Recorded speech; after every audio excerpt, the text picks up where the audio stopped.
नमस्कार और स्वागत है आप सभी का। आज मैं आपके लिए कुछ ऐसा लेकर आया हूं जिसे सुनकर आपके रोंगटे खड़े हो जाएंगे और आपकी आत्मा भक्ति से भर उठेगी। आप सब नवरात्रि के बारे में जानते हैं। ये 9 दिन का पावन पर्व जो मां दुर्गा को समर्पित है। लेकिन क्या आप जानते हैं कि इस व्रत का असली महत्व क्या है?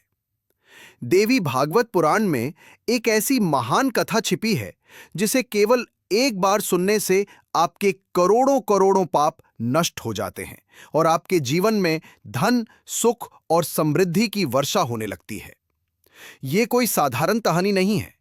यह कथा स्वयं देवों के देव महादेव ने अपने सबसे प्रिय भक्त देवर्षि नारद को सुनाई थी।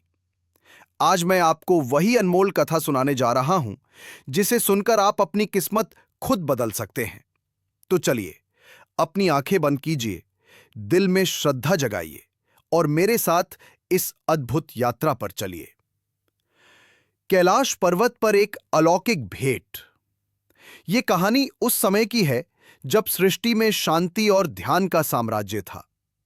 कैलाश पर्वत के सबसे ऊंचे शिखर पर भगवान शिव अपनी गहन समाधि में लीन थे। उनकी जटाओं से पवित्र गंगा बह रही थी और उनका शरीर भस्म से ढका हुआ था। उस दिव्य शांति को भंग करते हुए अचानक वीणा के मधुर स्वर गूंज उठे, नारायण नारायण। अपने हाथों में वीणा लिए देवर्षि नारद मुनि कैलाश पर पधारे। महादेव ने जब उन्हें अपने सामने देखा, उनके चेहरे पर एक हल्की मुस्कान आ गई। उन्होंने प्रेम पूर्वक नारद का स्वागत किया। आइए देवर्षि, आपका स्वागत है। आज किस प्रयोजन से कैलाश पर पधारना हुआ? महादेव की वाणी में शांति और स्नेह था। नारद ने श्रद्धापूर्वक हाथ जोड़कर सिर झुकाया और बोले, हे देवाधिदेव महादेव, आपको कोटि कोटि प्रणाम। नाथ, आप तो अंतर्यामी हैं। आप मेरे आने का कारण भली भांति जानते हैं। फिर भी मैं आपसे एक प्रार्थना करने आया हूं। नारद मुनि की आंखों में एक गहरी जिज्ञासा थी। प्रभु, मैं आपके पास नवरात्रि व्रत का महात्म्य सुनने की अभिलाषा लेकर आया हूं। कृपया मुझे बताइए कि यह व्रत क्यों रखा जाता है, इसे करने से कौन से फल मिलते हैं, इसकी विधि और नियम क्या हैं। अपनी दिव्य वाणी से मुझे इन सब बातों का ज्ञान प्रदान कीजिए। भगवान शिव ने नारद की बात सुनकर प्रसन्नता से सिर हिलाया। उन्होंने कहा, हे देवर्षि नारद, तुमने बहुत ही उत्तम प्रश्न किया है। तुम्हारे माध्यम से संपूर्ण संसार को इस पवित्र व्रत का महत्व ज्ञात होगा, इसलिए ध्यानपूर्वक सुनो। किंतु इन सब विवरणों से पहले मैं तुम्हें नवरात्रि व्रत की एक प्राचीन पुण्यमयी कथा सुनाता हूं। जो भी भक्त इस कथा को सुनता है, उसके सारे पाप नष्ट हो जाते हैं और जीवन से दरिद्रता मिट जाती है। इसे आदर पूर्वक सुनो और लोक कल्याण के लिए इसका प्रचार करना।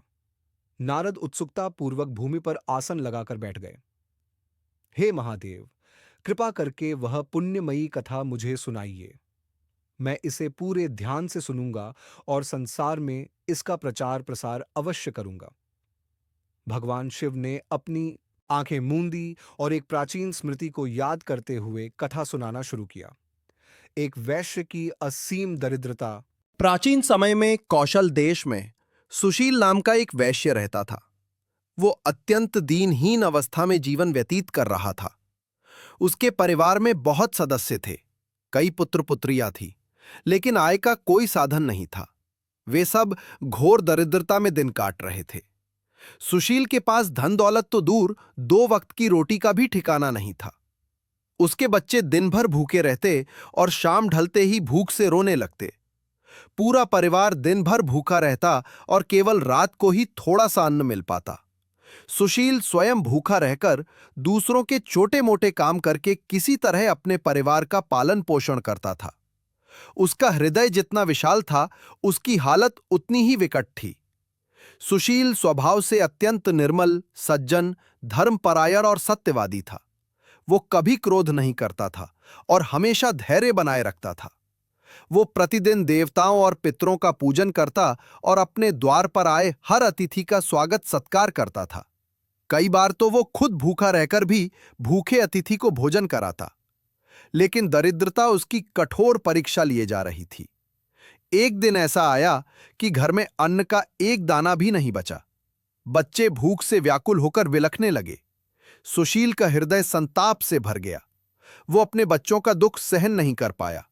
उसने भारी मन से उन्हें कुछ देर के लिए घर से बाहर भेज दिया ताकि वो उनके आंसू ना देख सके।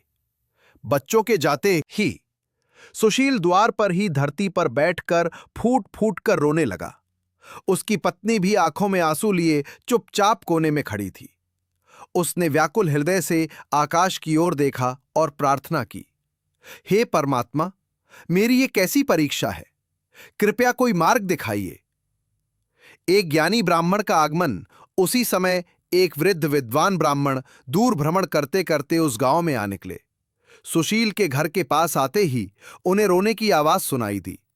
दयालु ब्राह्मण ने दरवाजे पर दस्तक दी। सुशील ने जल्दी से आंसू पोंछे और दरवाजा खोला। सामने तेजस्वी मुखमंडल वाले ब्राह्मण को देखकर वो चकित रह गया। उसने तुरंत अपने दुख को भुलाकर अतिथि का स्वागत किया। हे ब्राह्मण देव, मेरा सौभाग्य है कि आप जैसे पुण्यात्मा मेरे द्वार पधारे हैं।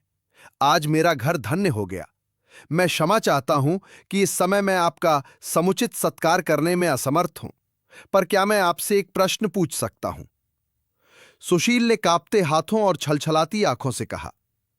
ब्राह्मण ने स्नेह भरे स्वर में उत्तर दिया, हे महात्मा, संकोच मत करो, तुम्हारी आतिथ्य भावना प्रशंसनीय है। निसंकोच होकर पूछो, मैं तुम्हारी जिज्ञासा को दूर करने का पूरा प्रयास करूंगा। सुशील ने साहस बटोरकर कहा, हे ब्राह्मण देवता, आप महान ज्ञानी और दयालु हैं। आपके दर्शन से ही मुझे आशा की किरण दिखाई देने लगी है।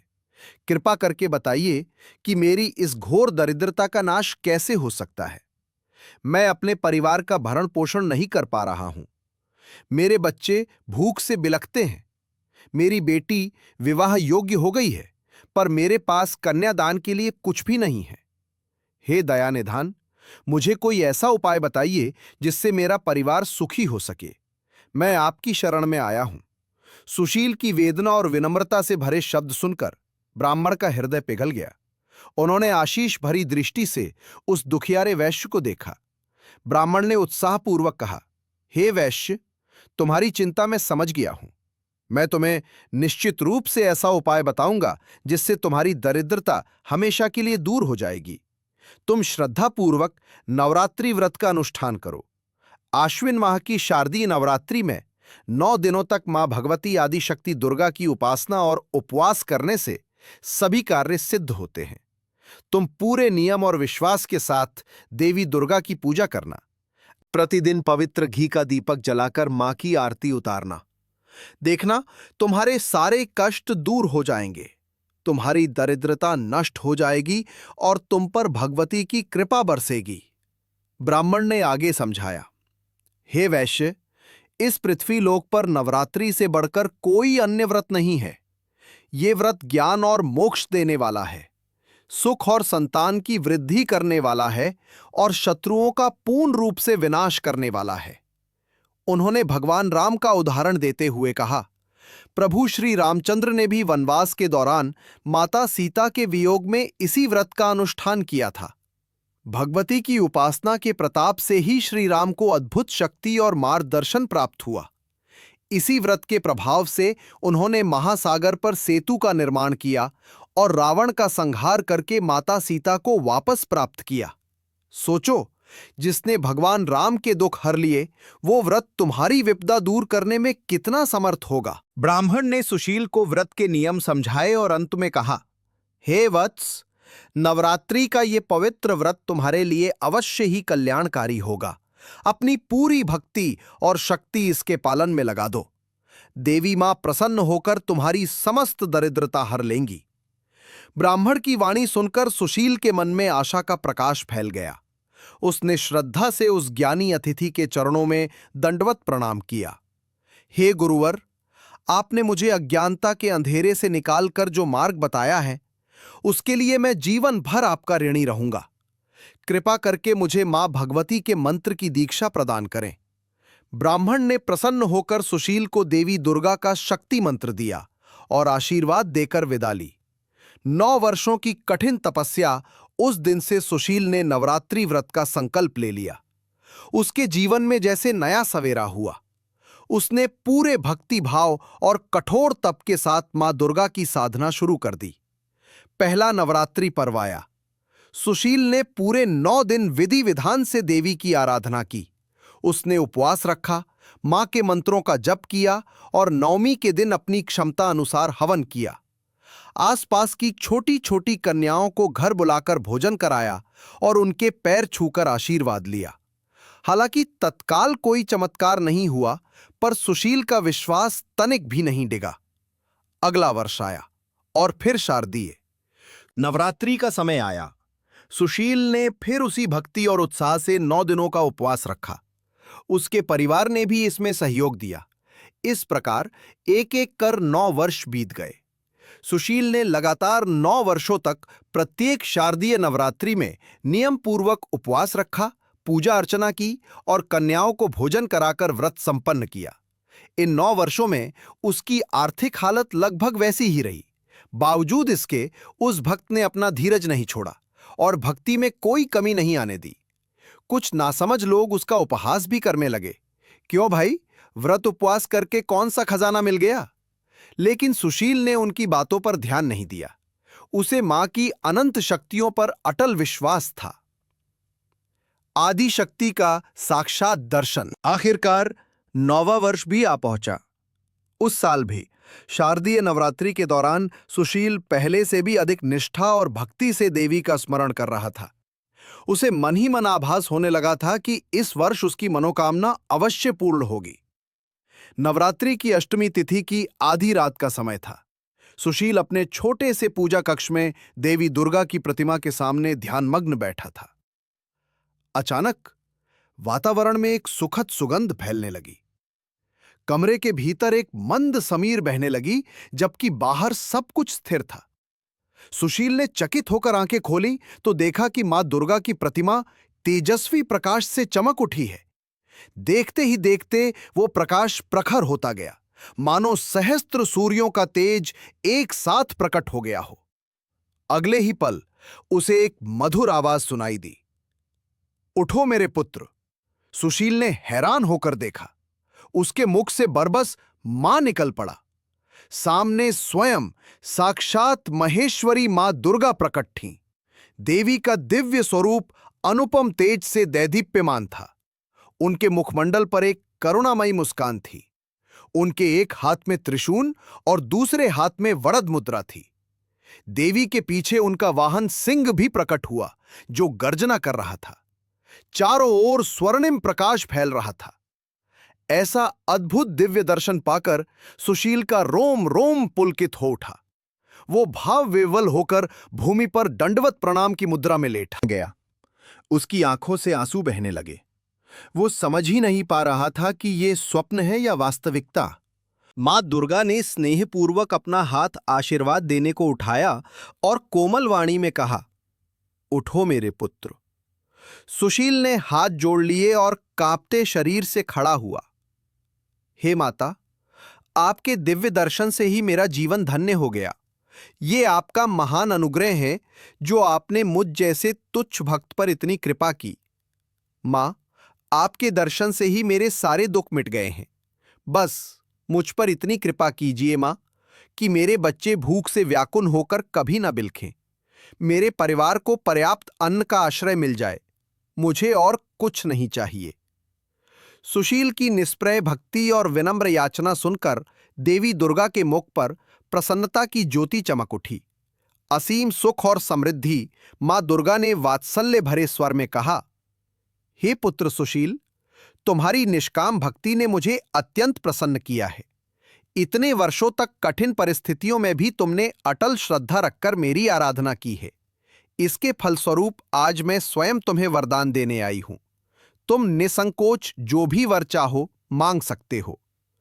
सुशील ने कांपते हुए उत्तर दिया, हे मां, मैंने तो अपना तन मन आपको अर्पण कर दिया है। आपके दर्शन से बढ़कर और कोई वरदान नहीं हो सकता। यदि आप मुझ पर अति कृपालु हैं तो बस इतना आशीष दीजिए कि मेरे परिवार को दरिद्रता से मुक्ति मिल जाए, मेरे बच्चे भूख से व्याकुल ना हों और मेरे परिवार पर आपका आशीर्वाद सदा बना रहे। देवी दुर्गा ने हाथ उठाकर आशीर्वाद दिया और मधुर मुस्कान के साथ बोली, तथास्तु। तुम्हारी सच्ची भक्ति से मैं अति प्रसन्न हूं। अब तुम्हारे समस्त दुखों का निवारण होगा। तुम्हारा घर धन धान्य से परिपूर्ण हो जाएगा। तुम्हारे पुत्र पुत्रियों को उज्जवल भविष्य प्राप्त होगा और तुम्हारी बेटी का शीघ्र ही विवाह भी संपन्न होगा। तुम्हारे वंश में सुख समृद्धि सदा बनी रहेगी। इतना कहकर देवी दुर्गा अंतर्धान हो गईं। उसी क्षण वो अद्भुत तेज भी लुप्त हो गया। जब सुशील ने इधर उधर दृष्टि दौड़ाई तो दृश्य पूरी तरह बदल चुका था। उसकी जर्जर मिट्टी की कुटिया अब एक भव्य भवन में बदल गई थी, जो किसी महल से कम नहीं था। रसोई अन्न भंडारों से भरी पड़ी थी। घर के आंगन में स्वर्ण, चांदी और मणि माणिक्यों का भंडार इकट्ठा हो गया। सुशील का परिवार, जो पिछले कई वर्षों से भूख और अभाव का सामना कर रहा था, आज तृप्त और आनंदित था। मां दुर्गा की कृपा से सुशील रातों रात धनी हो गया, पर उसका हृदय पूर्ववत विनम्रता और भक्ति भाव से भरा हुआ था। समय बीता और सुशील वैश्य की पुत्री का विवाह एक सम्मानित परिवार में बड़े धूमधाम से संपन्न हुआ। सुशील ने राजाओं जैसी उदारता के साथ अपनी बेटी का कन्यादान किया। उपसंहार, नवरात्रि की महिमा। भगवान शिव ने कथा समाप्त करते हुए देवर्षि नारद की ओर दृष्टि डाली। नारद मुनि उस अद्भुत कथा को सुनकर आनंद विभोर थे। उनकी आंखों से भक्ति के आंसू छलक आए थे। भगवान शंकर बोले, हे देवर्षि, इस प्रकार मैंने तुम्हें नवरात्रि व्रत की महान महिमा से युक्त कथा सुनाई है। इस कथा को सुनने मात्र से ही भक्तों का नवरात्रि व्रत सफल हो जाता है। जो श्रद्धालु पूरे नवरात्रि में उपवास करने में असमर्थ हों, वे अंतिम 3 दिन अर्थात सप्तमी, अष्टमी और नवमी को उपवास रखकर देवी की पूजा करें, तब भी उन्हें वांछित फल प्राप्त होगा। हे नारद, इस पृथ्वीलोक में जितने भी प्रकार के व्रत एवं दान हैं, उन सब में नवरात्रि का व्रत सर्वोत्तम है। ये व्रत सदा भक्तों को धन धान्य, सुख, आयु और आरोग्य प्रदान करता है। यहां तक कि अंत में स्वर्ग और मोक्ष भी देता है। जो भी मनुष्य विद्या, धन या संतान की कामना रखता हो, उसे इस कल्याणकारी नवरात्रि व्रत का विधि पूर्वक अनुष्ठान अवश्य करना चाहिए। जिसने इस जगत की सर्वश्रेष्ठ कल्याणकारी भगवती की उपासना नहीं की, वो मनुष्य पृथ्वी पर सदा भांति भांति के दुखों से ग्रस्त रहता है। भगवान शिव ने अपनी वाणी को विराम दिया। देवर्षि नारद ने भाव विवल होकर जय मां दुर्गे, जय माता रानी का ऊंचे स्वर में उद्घोष किया और भगवान शंकर को बारंबार प्रणाम किया। नारद मुनि ने कंठ भरकर कहा, हे त्रिपुरारी, आपका कोटि कोटि धन्यवाद, जो आपने मुझे इतने पवित्र व्रत का महात्म्य और ये पुण्य कथा बताई। मैं चाहता हूं कि तीनों लोकों में इस कथा का प्रचार किया जाए, जिससे अनेक भक्तों का कल्याण होगा। भगवान शिव ने आशीर्वाद देते हुए कहा, जाओ, देवी मां दुर्गा तुम्हारे साथ हैं। नारद मुनि वहां से विदा लेकर हृदय में मां के नाम का कीर्तन करते हुए तीनों लोकों में नवरात्रि व्रत महात्म्य का प्रचार करने चल पड़े। तो दोस्तों, ये थी देवी भागवत पुराण में वर्णित नवरात्रि व्रत की महान कथा। ये कहानी हमें सिखाती है कि सच्ची भक्ति और अटल विश्वास से हम किसी भी कठिनाई को पार कर सकते हैं। सुशील वैश्य की तरह भले ही हमारे जीवन में कितने भी अभाव क्यों ना हो, यदि हम श्रद्धा पूर्वक मां की उपासना करें तो वे हमारी हर मनोकामना पूरी करती हैं। मुझे आशा है कि इस कहानी ने आपके मन में भी एक नई आशा और ऊर्जा का संचार किया होगा। इस नवरात्रि आप भी पूरी श्रद्धा से मां दुर्गा की आराधना करें। अगर आपको ये कहानी अच्छी लगी हो तो वीडियो को लाइक करना ना भूलें और हां, कमेंट में जय मां दुर्गा लिखकर अपनी उपस्थिति जरूर दर्ज कराएं। अपने दोस्तों और परिवार के साथ भी ये वीडियो शेयर करें ताकि वे भी मां की कृपा प्राप्त कर सकें। हमारे चैनल को सब्सक्राइब करना ना भूलें ताकि हम आपके लिए ऐसे ही आध्यात्मिक और प्रेरणादायक वीडियो लाते रहें। धन्यवाद और जय माता।